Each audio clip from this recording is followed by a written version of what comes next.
Hello everyone, this is Vanshika Tainwala, legal intern at Lexis and Company for the month of June, and today in this video I will be talking about the topic Population Control Bill, which has been introduced in India and which may become a law in India. So I will be talking about the pros and cons, whether the Population Control Bill is a problem for India or it is a solution for the population, for controlling the population. So recently a new census came out of the China that may have a lesson or two for the India. So the government and the legislature have some voices advocating for the introduction of population control bill or a two-child policy in simple words. So China has also a decennial census like India, and although India's census haven't been come due to the COVID pandemic, the headlines result that have come out of China is China's population is not growing fast as predicted. So China's population has been slowed down and has been seen a decline since the Chinese government imposed the policy of one-child policy. So the inclusive one-child policy, which is enforced by the Chinese government in 1980, meant a couple cannot have more than one child. So the census result in China shows us the Chinese produced the fewest babies ever since they started the census operation in 1953, except for 1961, when 1.5 crores to approx 5.5 crores people died of starvation in the Great Chinese Famine.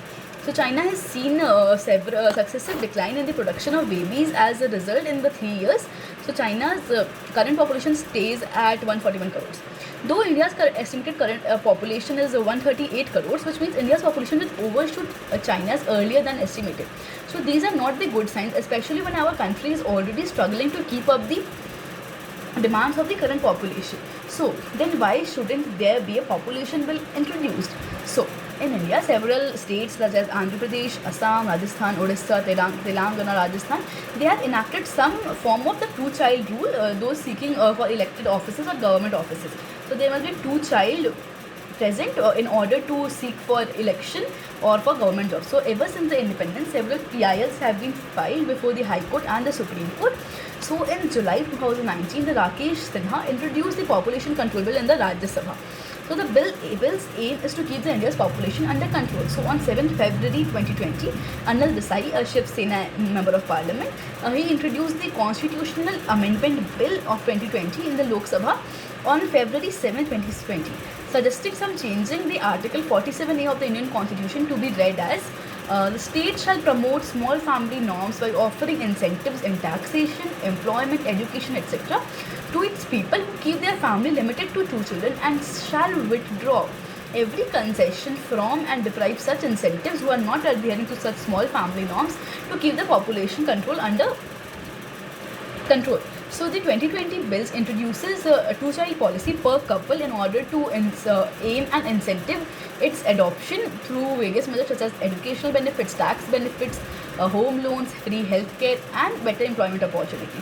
So the 2019 bill proposed by Sinha talks about the introducing penalties for couples who do not adhere to such two-child policy, such as debatement from contesting in elections and ineligibility from the government jobs.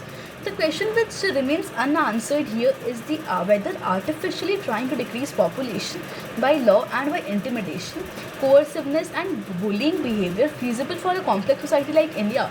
So when China introduced the one-child policy, it was appreciated by the lot in the world and especially in our country, India.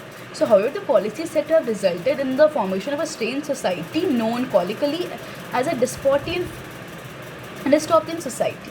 Because the dystopia that every family can have one child, so the two generations of the Chinese children who have been born with no siblings, cousins, uncles or aunts, according to the historical estimates, the China's one policy implemented in 1980.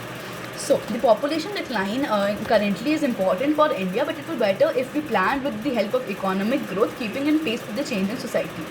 So a state using brute power to stop procreation is not only against the nature but it also comes under the violation of Article 21, which was discussed in the case of Jasveer Singh versus State of Punjab by the Justice Suryakant in 2014.